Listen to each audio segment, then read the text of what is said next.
What's up, guys, gals, and Book Nook pals? It's Pluck the Bunny with another Book Nook unboxing, and today we're taking a look at Cute Bee's Twilight Sakura path.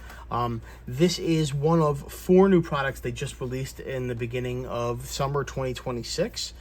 There's one traditional Book Nook, one of their City Walk series, this kit, and another one. Both of these are what I'm calling a next-gen Book Nook. That is a completely made-up term that comes from me, but I'm going to try and coin it here. So, all 4 of these products, as well as Kyoto Snowfall, are going to be giveaways in our charity raffle that's going on right now on the Book Nook subreddit. It is a really awesome event. We do it twice a year.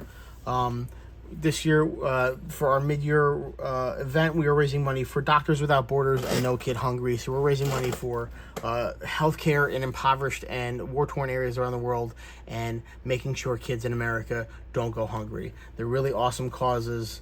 And for the small donation price of as little as $10, you have a chance to win one of these awesome products. And we're actually giving away over 140 Book Nooks as part of this event. So please come over to the subreddit if you're not already a member there. Donate to a worthy cause, and probably win yourself a free Book Nook, because like I said, we're giving away 140 of them. So today we're going to get into Twilight Sakura Path by Cute Bee.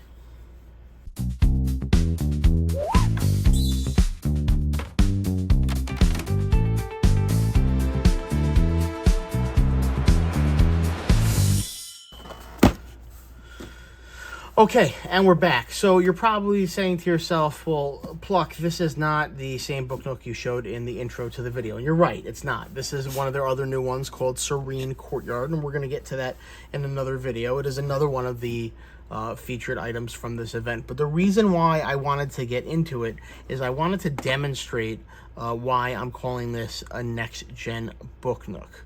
Okay, so I'm calling this a next-gen Book Nook because I'm going to flip this over to the side, and I want you to see the difference in size. In fact, I'm going to zoom out. That's in. I'm going to zoom out just so you can really appreciate the difference in size between these 2 products. All right, so we got about a centimeter in height, but really where we're coming down to is, okay, we got about an inch here, and this is about twice. It's kind of hard to tell, but it's pretty much twice as thick. Okay, so this is a hefty boy. And why is it so big? Because these Book Nooks are designed to open up. So everybody has seen the picture on Amazon or some website where they show a Book Nook and then they show it opened up at a 45-degree angle or 90-degree angle, so you can see all of the hard work that you've put into all the details in every storefront and every building and every window. And then you fold everything up, you lock it in place, you put a cover on the front, and you never get to appreciate any of those details that you've put in. So Cute Bee has finally come up with a way to fix that problem and to create a Book Nook that you can open up and display as a full model, or you can keep contained like a traditional Book Nook. So you can see right here, this Book Nook is designed to open up. Okay, it's going to be a little bit bigger, but we're getting a lot more from it. So let's dig into this product. And see, it actually opens up to 180 degrees, so you can have this cool, awesome scene. So one thing I'm noticing right off the bat, slightly different branding on this. Guys, I'm zoomed out and it's still super filling up the frame. And another thing we're noticing is this is new packaging on the inside. Artistic building kits that bring cultures to life. I love doing these series of videos, mostly because I get to see in real time and document the evolution of the brand identities of these brands, which I think is really cool. So, opening it up, right off the bat, we're hit with something different. So we have a loose piece on top, and you can actually see it's bent. So, and I'm thrilled that this is still in one piece, since this did ship directly from overseas. It was wrapped in bubble wrap, in its box, in one bubble wrap bag, and then taped to another package, and then wrapped in one, one of those thin plastic shipping bags. So I'm very happy to see everything seems to be in one piece. So we're going to be very gentle, but this is clearly our outside piece here and our dust cover for the front. Now, despite the fact that this model is different, and all of our inspection tags, which I'm just going to stick right here, our instruction manual is pretty standard for Cupid. Now, this thing was inspected out the wazoo, guys. That's like 3 inspection tags. So, fully colored renderings. Let's see if we can get more light in here. Let's try and get you guys some more light. Ooh, you don't need to see that. All right, there we go. So, we got fully rendered color pictures. We got arrows pointing to where things are going. Okay, we got blow-ups to show you orientation of pieces. Grayed out to highlight where things are going. Order of steps. Table of contents, which is nice. And I see AA, I see 3 AA's, which makes me very happy. I know there's a physical switch in this one, which makes me happy.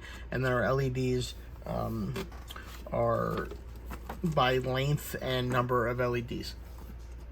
Oh, mini on, guys, mini on. And then we have our tools to pop stuff out. And something really that I like that they show you up front. So they put extras, a lot of extras in with their pieces. And for those extras, they utilize red text. So I'm going to take a picture here. Let's get it focused. I got to get a better camera, guys. This one doesn't autofocus, so let's focus this in. I know this is really riveting for you guys. Just want to show you the lighting diagram. Okay. So that's our instruction manual, and then it shows you how to switch between the different modes. Okay.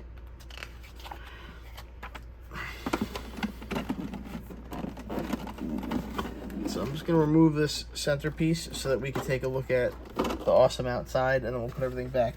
Sorry, guys, I was wrong.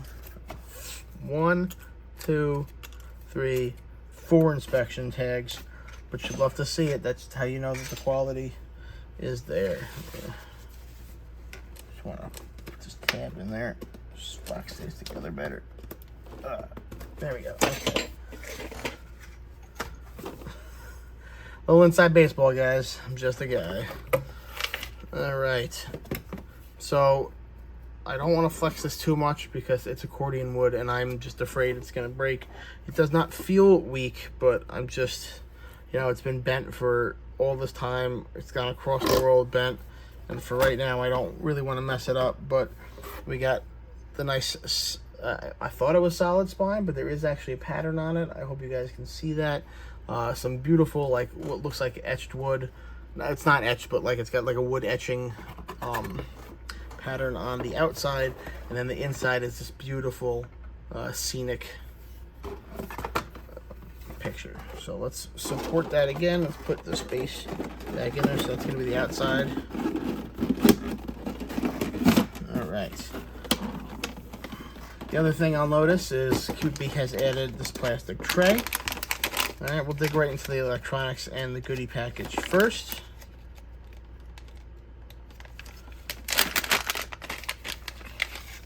So we got thin PVC sheet. We have a bunch of different rice paper windows on vellum.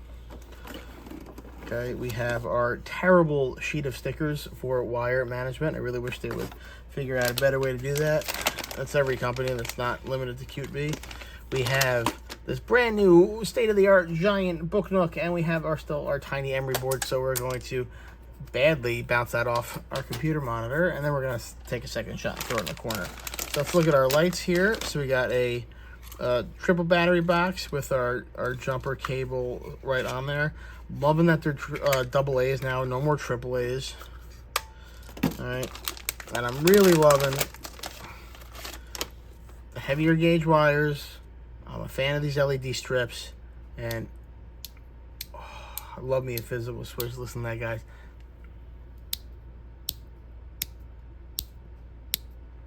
Little Book Nook ASMR for you. All right, guys, that is just quality thocking in that switch.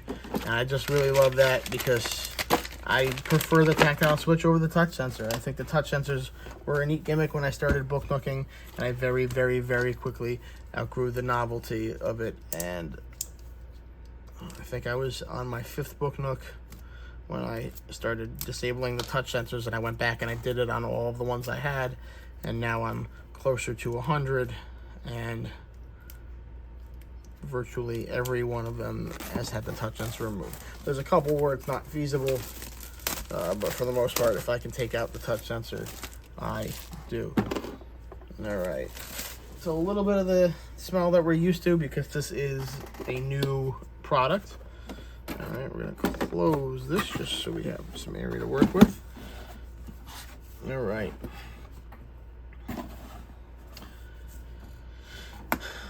I'm getting the Cute Bee vibe from this. The graphics look distinctly Cute Bee. It's very interesting. You look at these different brands, Cute Bee, Roll-Out, Tone Cheer. You can have all of them do a traditional Japanese alleyway, and even if they take the same mentality and philosophy behind their design for that specific kit, you can always tell just within seconds looking at a kit, is this a Mini City, is this a Tone Cheer, is this a Roll Life, is this a Cute Bee? So this just feels like a Cute Bee kit.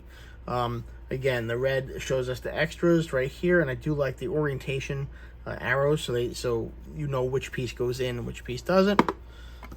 All right.